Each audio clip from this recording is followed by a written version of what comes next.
Hi, நம்ம எல்லாருமே தயிர் தாளித்து சாப்பிட்ருப்போம். அதுவே கொஞ்சம் டிஃப்ரெண்ட்டாக சிம்பிளாக இருக்கும். ஆனால் டேஸ்ட்டு உண்மையாகவே ஜம்முன்னு இருக்கும். எப்படி சமைக்கிறதுன்னு பார்த்துடலாமா? ஒரு கடாயை வச்சுட்டு 1/2 ஸ்பூன் கடலைப்பருப்பு, 1/2 ஸ்பூன் சீரகம், 1/2 ஸ்பூன் வெள்ளை உளுந்து, ஒரே ஒரு வரமிளகா, கொஞ்சோண்டு கருவேப்பிலை, இது எல்லாத்தையும் நல்லா வறுத்தரணும். கருகாமல் வறுக்கணும். ஏன்னா நான் கருக விட்டுட்டேன், அதான்.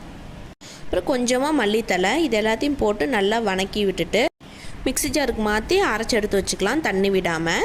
அதுக்கப்புறம் ஒரு கடாயை வச்சு தேவையான அளவுக்கு எண்ணெய் ஊற்றி கடுகு, கடலப்பருப்பு நல்லா வறுத்ததும் கொஞ்சோண்டு கருவேப்பிலை, ஒரே ஒரு பெரிய வெங்காயத்தை சின்ன சின்னதாக நறுக்கி சேர்த்து நல்லா வணக்கி விட்டுக்கணும்.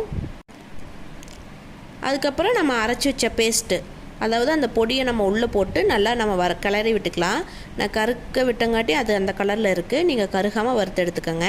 அப்புறம் கொஞ்சோண்டு உப்பு போட்டு நல்லா ஒரு கிளறிட்டு ஆஃப் பண்ணி வச்சிடலாம். அது ஆறின உடனே தயிர் ஊற்றி கலக்கி சாப்பாட்டில் போட்டு சாப்பிட்டிங்கன்னா உண்மையாக ஜம்முன்னு இருக்கும். ட்ரை பண்ணி பாருங்கள். சப்ஸ்கிரைப் பண்ணிடுங்க.